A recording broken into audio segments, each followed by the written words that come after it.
กันดอกไอ้เอ้ยไอ้อย่าสิหักมาหยอกอย่ามาหลอกให้ใจน้องเวิร์นเดีย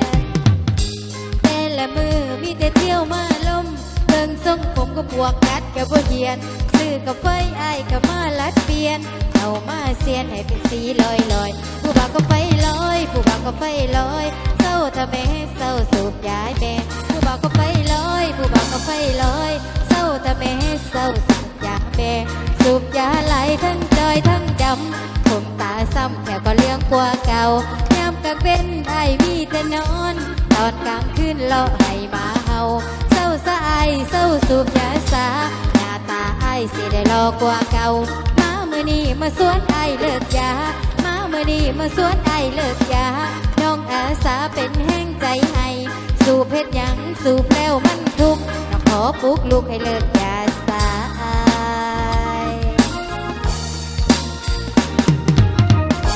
ท่านได้เศร้าสูบยาย่ำใดให้เฝ้าไว้มาเล่นน้ำนองก็ได้เป็นแฟนก็ให้เป็นหมู่กันเอามาสั่งฝันบอนมันถูกต้องพ่อแม่คงยองถ้าไอ้เลิกยาใจเลิกซะอย่าสูบให้บันงอ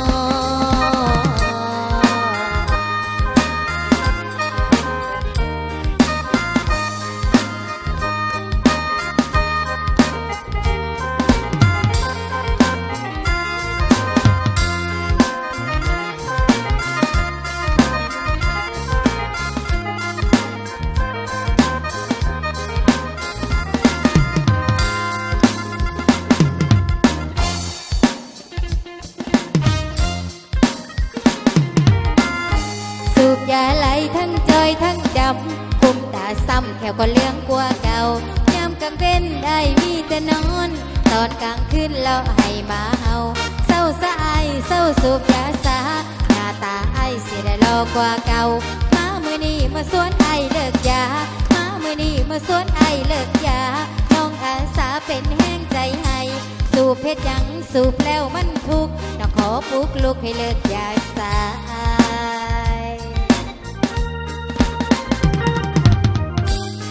ได้เศร้าสูบยาย่ำใดให้เฝ้าไว้มาเล่นน้ำนองว่าได้เป็นแฟนก็ให้เป็นหมู่กันเฮามาสั่งฝันบอนมันคือต้องพ่อแม่คงยองถ้าไอ้เลิกยาตัดสินใจเลิกซะอย่าสูบให้บันงอ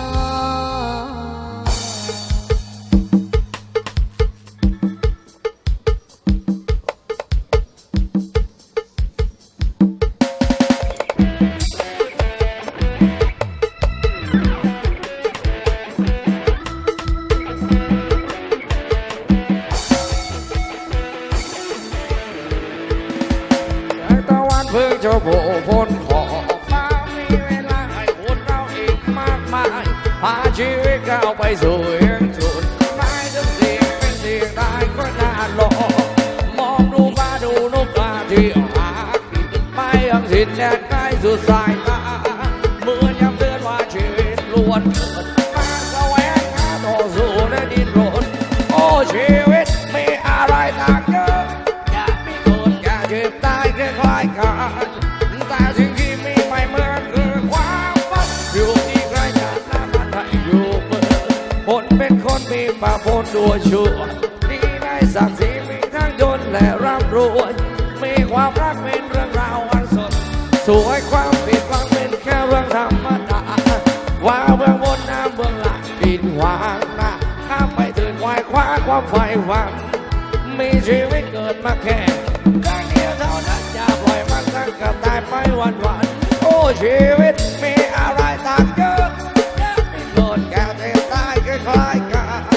แต่สิ่งที่มีไม่เหมือนเกินความฝันอยู่ที่ใครจากน้ำมันให้อยู่เมื่อ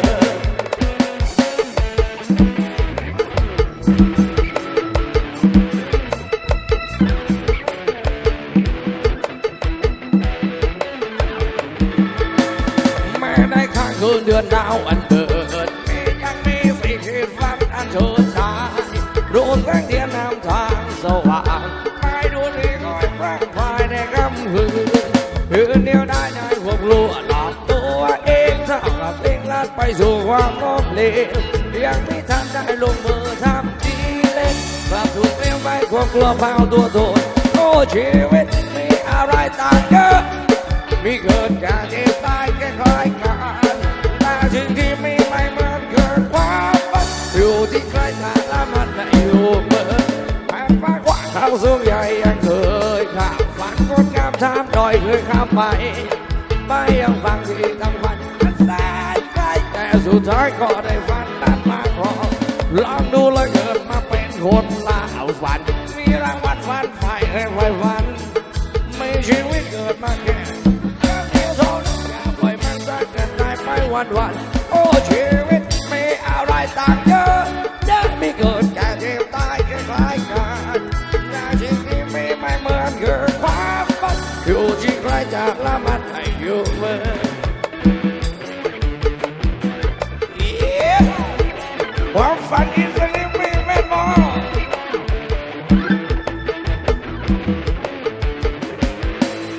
แสงตะวันเพิ่งจะโผล่พ้นขอบฟ้ามีเวลาให้คนเราอีกมากมายพาชีวิตก้าวไปสู่ยังจุดไม่ต้องเสี่ยงเป็นเสี่ยงตายก็น่าลองดูแล้วเกิดมาเป็นคนลาฝันมีรางวัลฝันไฟให้ไฟฝันมีชีวิตเกิดมาแค่ครั้งเดียวเท่านั้นอย่าปล่อยมันสักก็ตายไปวันๆโอ้ชีวิตมีอะไรต่างเยอะ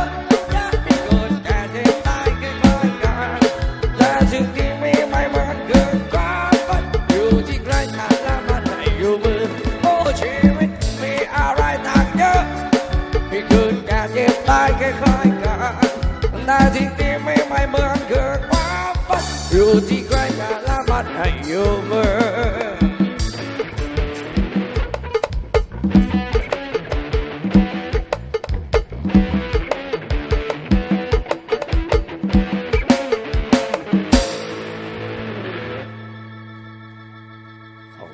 ทุกท่านจัดให้แล้วนะสามชา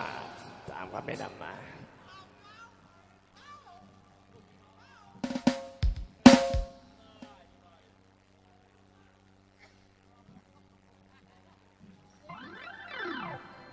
ไผ่บอกคาราบาวบอกเอ็ดคาราบาวนะของเขาแต่ว่าของดาวผมจะได้ใส่ที่ออสดุงระบาวแมน